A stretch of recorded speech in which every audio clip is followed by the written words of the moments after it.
Hello नाजरीन, इस video में मैं आपको बताऊंगा कि गूगल क्लासरूम में असाइनमेंट कैसे सबमिट कराते हैं। ये एक असाइनमेंट मैं ऑलरेडी सबमिट करा चुका हूं, तो मैं इसको अनसबमिट कराऊंगा और फिर नए सिरे से इसको सबमिट करूंगा। तो जब आप सबमिट करा चुकते हैं तो आपको इस तरह से नज़र आता है अनसबमिट का निशान। लेकिन शुरू कैसे करते हैं, बल्कि मैं वहाँ से शुरू करूँगा कि आप एक नई क्लास को ज्वाइन कैसे करते हैं और फिर कहाँ पे आप अपनी असाइनमेंट को देखेंगे कि किधर आपकी सारी असाइनमेंट्स मौजूद हैं, और फिर कैसे एक क्विज को आप सबमिट करा सकते हैं और कैसे किसी वर्ड डॉक्यूमेंट या किसी गूगल डॉक्यूमेंट में लिखी गई असाइनमेंट, मसलन कोई एसे या कोई रिपोर्ट या कोई इस तरह की चीज़, उसको कैसे सबमिट करा सकते हैं। तो ये तमाम इस वीडियो में आपको मुकम्मल गाइडेंस मिल जाएगी गूगल क्लासरूम में असाइनमेंट जमा कराने के बारे में। तो चलिए स्टार्ट करते हैं आज की वीडियो। सबसे पहले classroom.google.com लिखें और इस प्लस साइन को दबाएं और ज्वाइन क्लास करेंगे आप, और यहाँ वो कोड डालेंगे जो आपके टीचर ने आपको भेजा है। जब वो कोड डालेंगे उसके बाद ये ज्वाइन इनेबल हो जाएगा। आप ज्वाइन पे क्लिक करेंगे और आप क्लास को ज्वाइन कर लेंगे। ये है वो क्लास जो आपने ज्वाइन करनी थी। मैं चूँकि कर चुका हूँ इसलिए ये नज़र आ रही है यहाँ पे। अब आप इस क्लास के नाम पे क्लिक करेंगे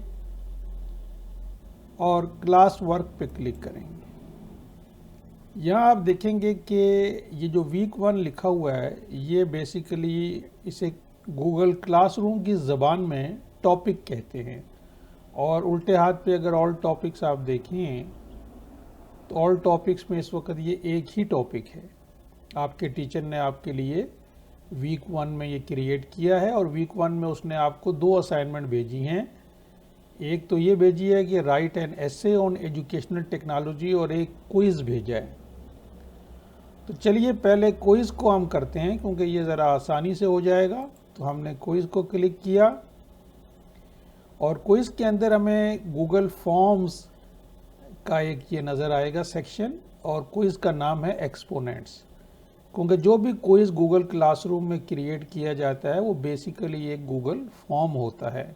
तो अब मैंने गूगल फॉर्म जिसका नाम एक्सपोनेंट है और जो कि मेरा एक क्विज है, क्विज भी एक असाइनमेंट होती है, तो ये एक असाइनमेंट है जो मैंने सबमिट करानी है।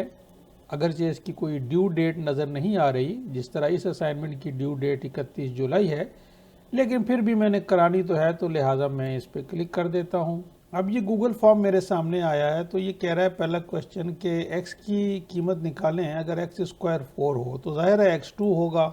दूसरा कह रहा है कि x का क्यूब रूट, इसको लिखने का एक अल्टरनेटिव वे कौन सा है। तो ये 4 ऑप्शन है।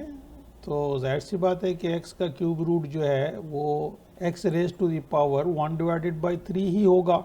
तो मैंने इसको सबमिट करा दिया। ये मैसेज आ गया मुझे, रिस्पॉन्स सबमिटेड। अगर मैं अपना स्कोर देखना चाहूँ तो मैं देख सकता हूँ, व्यू स्कोर। तो ये मेरे टोटल पॉइंट्स हैं। 4 में से 4 पॉइंट मैंने ले लिए और दोनों क्वेश्चन के मैंने सही आंसर्स दिए हैं, जैसा कि आप देख सकते हैं। अब मैं इसको क्लोज़ कर दूंगा, इसको भी क्लोज़ कर देता हूँ, और क्लास वर्क के अंदर अब मैं अपनी दूसरी असाइनमेंट को करने जा रहा हूँ जो कि एक एसे लिखना है। तो मैं इस पर क्लिक करता हूँ। पहले मैं इसके रूब्रिक्स पढ़ूँगा। रूब्रिक्स वो हिदायत होती हैं कि जो हमें ये बताती हैं कि हम किस तरह से ये 10 पॉइंट्स ले सकते हैं। तो इसमें कुछ एक्स्ट्रा इंस्ट्रक्शंस होती हैं। मसलन कुछ तो ये बेसिक इंस्ट्रक्शंस हैं इस असाइनमेंट की जो यहाँ लिखी हैं, ये आपको ये नहीं बताती कि आपको मार्क्स कैसे दिए जाएंगे। उसके लिए क्या होता है, उसको रूब्रिक कहते हैं। तो अगर मैं रूब्रिक्स पे क्लिक करूं तो अब मैं देखूंगा कि मेरे पास 3 तरह के रूब्रिक्स हैं। पहले जो रूब्रिक है ये 2 पॉइंट्स को डिस्कस कर रहा है। अगला रूब्रिक जो है वो 2 मजीद पॉइंट्स को डिस्कस कर रहा है, और उससे आखिरी जो रूब्रिक है वो 6 पॉइंट्स के बारे में है। तो इस तरह ये 10 पॉइंट पूरे कवर करेंगे ये तीनों रूब्रिक्स मिलके। पहला रूब्रिक ये कहता है कि अगर आप में छोटी मोटी गलतियां होंगी तो आपको 1 पॉइंट मिलेगा। अगर सारी एक्यूरेट इन्फॉर्मेशन देंगे तो मैं 2 पॉइंट दूंगा। टीचर आपका ये बता रहा है। तो ये रूब्रिक ये कह रहा है कि अगर आप एक ही ऑप्शन को डिटेल में डिस्कस करेंगे तो आपको 2 पॉइंट्स मिलेंगे, लेकिन अगर 2 ऑप्शन होंगे उसको आप थोड़ी बहुत डिटेल देंगे तो आपको 1 पॉइंट मिलेगा। उससे अगला रूब्रिक जो है ये 6 पॉइंट्स के बारे में है, और इसमें 3 लेवल हैं। अब ये कह रहा है कि अगर आप एक्सीलेंस शो करेंगे 6 पॉइंट मिलेंगे, अगर क्रिटिकल थिंकिंग में आपका लेवल अच्छा होगा मगर एक्सीलेंट नहीं होगा तो 3 पॉइंट मिलेंगे, और अगर एक्सेप्टेबल लेवल की आपने क्रिटिकल थिंकिंग शो कर दी इस एस्से में तो आपको 2 पॉइंट मिलेंगे। तो इन 6 पॉइंट्स के लिए ये है।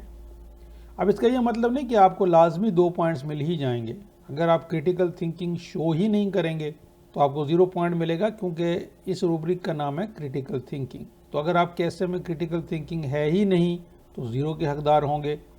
अच्छा, अब आपने ये रूब्रिक्स पढ़ लिए, अब आप यहाँ से इसको क्रॉस दबा के क्लोज कर दें।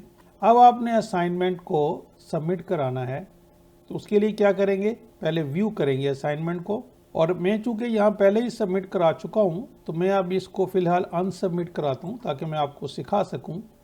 तो आप अनसबमिट भी करा सकते हैं। तो पहले मैं अनसबमिट कराता हूँ अपने इस काम को। तो अब ये जो मैंने असाइनमेंट सबमिट कराई थी, लेट्स से कि मैं इसको डिलीट ही कर देता हूँ। तो अब आप जब पहली दफ़ा आएंगे तो आपको इस तरह से नज़र आएगा यहाँ, और अब आपने सबमिट करानी है। तो आप यहाँ क्लिक करेंगे ऐड और क्रिएट, और अब आप गूगल डॉक्यूमेंट भी बना सकते हैं। अगर आपने डॉक्यूमेंट अपनी कहीं बना लिया है तो उसका लिंक भी दे सकते हैं। अगर कोई फाइल आपने बना के ऐसे लिख लिया है उसमें, तो उस फाइल को भी अपलोड करा सकते हैं, आप यहाँ से अटैच कर सकते हैं। इसी तरह गूगल स्लाइड भी आप इस्तेमाल कर सकते हैं, कोई प्रेजेंटेशन बना के अगर आपने कोई काम करना है। तो ये सारे ऑप्शंस आपके पास यहाँ पर मौजूद हैं, क्योंकि असाइनमेंट मुख्तलिफ तरह की होती हैं। अब ये असाइनमेंट ऐसे की थी तो ज़्यादा चांस यही है कि आप या तो कोई गूगल डॉक्स में लिखना चाहेंगे या कोई फाइल अटैच करना चाहेंगे वर्ड की फॉर एग्जांपल।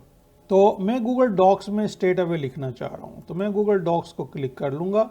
अब ये गूगल डॉक्स क्रिएट होना शुरू हो गया है। ये मेरी गूगल ड्राइव में जो मेरे इस अकाउंट से रिलेटेड होगी, जो असाइनमेंट का टाइटल था वो लिखा आ गया है। अब मैं यहाँ अपना ऐसे लिख रहा हूँ। अब मैंने यहाँ लिख दिया कि जी दिस इज़ माई ऐसे, और अब मेरे पास यहाँ पे एक टर्न इन का बटन भी नज़र आ रहा है, और ये टर्न इन का बटन जो है ये मुझे ये बताएगा कि मैं असाइनमेंट जमा करा सकता हूँ। तो मैं टर्न इन के बटन को क्लिक करता हूँ, तो आपने देखा कि एक नया टैब खुला है क्लासरूम में जाने के लिए, क्योंकि गूगल क्लासरूम और ये सब गूगल ड्राइव ये सब आप इसमें लिंक हो चुके हैं इस वक्त। तो अब ये मुझे मैसेज आएगा कि हैंड इट इन, यानी हैंड इन करना ना भूलें। मुझे ये बटन अभी दबाना है। टर्न इन मैंने उस वक्त किया था जब मैं गूगल डॉक्स लिख रहा था, लेकिन अब असाइनमेंट को सबमिट कराने के लिए मुझे हैंड इन करना पड़ेगा। तो ये मैं पढ़ने के बाद इसको समझ गया कि अब मुझे हैंड इन करना है। तो ये मेरी असाइनमेंट यहाँ मौजूद है, लेकिन मुझे हैंड इन करना अभी बाकी है। तो मैं इसको हैंड इन करूँगा। सो आई क्लिक हियर।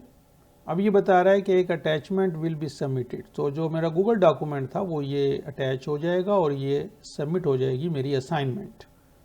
और मैं कहता हूँ हाँ जी सबमिट कर दो।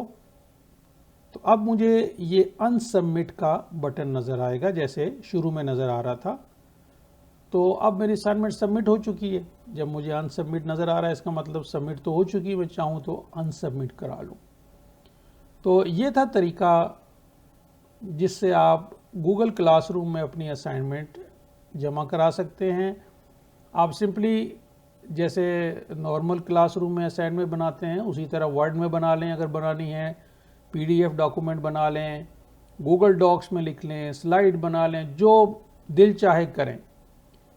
आपने देखा कि जब हम सबमिट कराने के लिए गए थे तो हम हर तरह की फ़ाइल को अटैच कर सकते थे, और फिर ये प्रोसेस था सबमिशन का। तो मुझे उम्मीद है कि इस वीडियो से आपको समझ आ गई होगी कि गूगल क्लासरूम में आप असाइनमेंट कैसे जमा करा सकते हैं। वीडियो देखने का शुक्रिया, और हमारा चैनल सब्सक्राइब कराना ना भूलें ताकि आप मज़ीद एजुकेशनल वीडियोस जो हैं वो हासिल कर सकें। शुक्रिया।